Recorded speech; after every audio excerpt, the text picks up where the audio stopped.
Welcome to our weekly investment update. It's Friday the 5th of June. It's just after 12 o'clock here in the UK.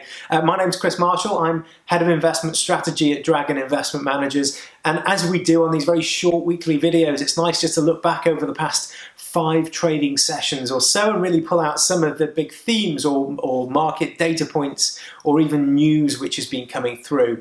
Now, over the past few weeks, over the past few months even, the number of news stories of changes, of policy action, of fiscal policy, monetary policy, bailouts, bankruptcies has been just absolutely eye-watering. So today I want to just pull out 3 key stories which I think give a real good insight into what the market is doing and why perhaps it's behaving as it is. So how is it behaving? Well, over the past few sessions, we've seen equity markets really put on a lot of weight.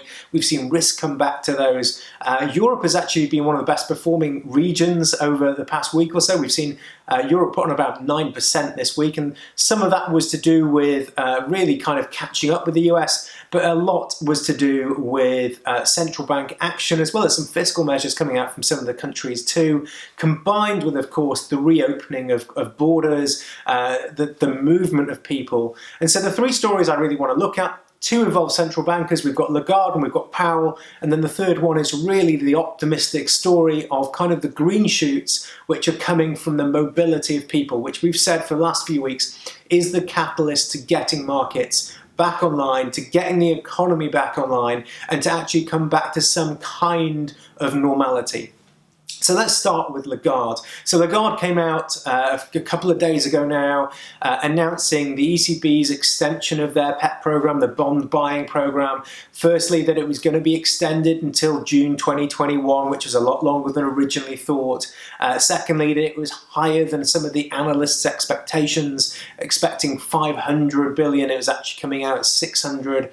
And so there's a little bit of surprise by that on the upside, which gave investors some confidence. Now, to really understand this story, you have to go back to March. We had Italy were just locking down. They were the biggest kind of the hotspot of coronavirus outside mainland China.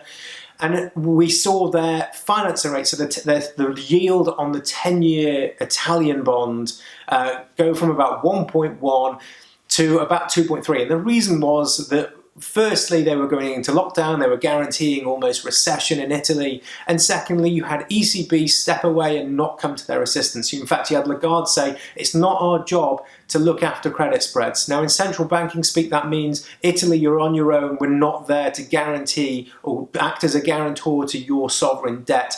Markets just kind of took that and ran, and the yield spiked 200% in 3 days. And this is why you're seeing the European Central Bank, its role is going to be fundamental going forward, because you've got a number of countries, the southern countries, and their debt is way, way underpriced to what it would be if the ECB did not intervene and did not come and back that debt up. And what I mean by that is you've got the likes of Spain, you've got the likes of Italy, you've got the likes of Greece and Portugal. And if you didn't have the ECB backing them as an investor, you would be wanting to see far, far higher yields than anywhere near they are, and it's just because you've got this ECB action behind it. So this is something that I think is definitely going to stay. If equity markets are going to take this as a very positive, then potentially that's going to act as a very positive for the equity markets. But we've got to look to actually what's going on in the real economy too. If you look back in previous periods, the market right now is saying that with all the fiscal stimulus, all the monetary stimulus, the real economy will catch up with equity markets. Equity markets are looking forward, but actually in past times, you've seen a slowing of equity markets or even them catch down to the economic reality. So this is something that we have to be a little bit aware of. For now, however, there seems to be momentum. The opening up of economies, which is the third story I'm going to talk about, is going to assist all that. And so it looks as though the risk on play will stay within markets for a little while. The second story I really want to come back to is again a central banking story, and this time to do with Jay Powell. So we're now talking about the US Fed.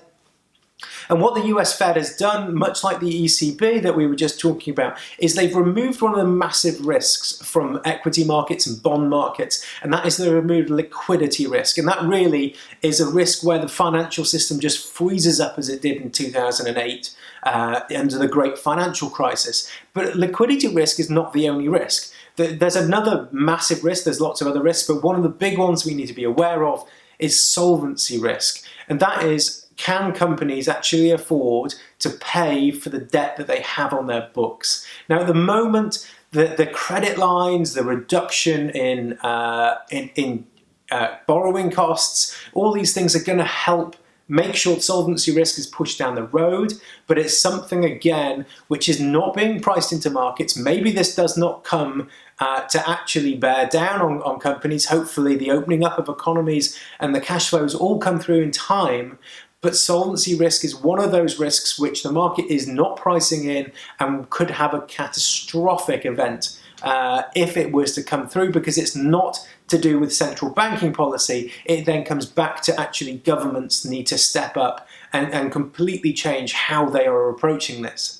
So the third story, and this is kind of the one which I'm going to completely say is a very optimistic story, and it's the green shoots of all opening up. And this is kind of what equity markets, in conjunction with all those fiscal and monetary programs we're talking about, this is what equity markets are really holding on to. And it's the mobility of people. Now, we're seeing dreadful numbers in the real economy. We're seeing massive unemployment in the States and across Europe. We're seeing really, really low GDP forecasts. Certainly Europe's got a really bad GDP forecast going forward. And yet at the same time, we're seeing the stock market just rise. So the S&P 500, the American index, is now at an 18-year high on a valuation basis of what we're expecting the underlying values to be. But what it's looking at is, are people starting to move around again? Because if they're starting to move around again, not only are you seeing the use of resources, but you're also seeing spending change. And when people go out, then people start spending and people start socializing, companies can get back on track, and we start to see that return to some kind of normal. And we can see this through high-frequency data. This is what we look to. So this is data coming out from the likes of Apple and Google, who can track cellular data. And this gives you a daily movement of people. Are people going to shops? Are they going to social venues? Are they going to national parks? Where are people going? And during the lockdown, the data was all about, there was a drop in 80%, apart from, of course, like residential. People were just at home, and now that is starting to turn significantly. We're starting to see an increase in gasoline prices or petrol prices. In fact, from really kind of the beginning of April, gasoline prices in the US are up about 74%. And this is just because people are starting to move again. So I think those are the kind of the big three stories for me. There's an awful lot going on out there, but those give you a kind of a flavor of what's driving markets right now, as well as some of those risks that we need to be aware of as we chart these waters over the coming months and even years perhaps. So from myself and all of us at Dragon, we wish you a very healthy and happy weekend, and we'll be back again next week to kind of summarize what we see going on and how those themes and trends have been changing over those trading sessions. So from myself and everyone at Dragon, thank you very much, and we'll see you again next week.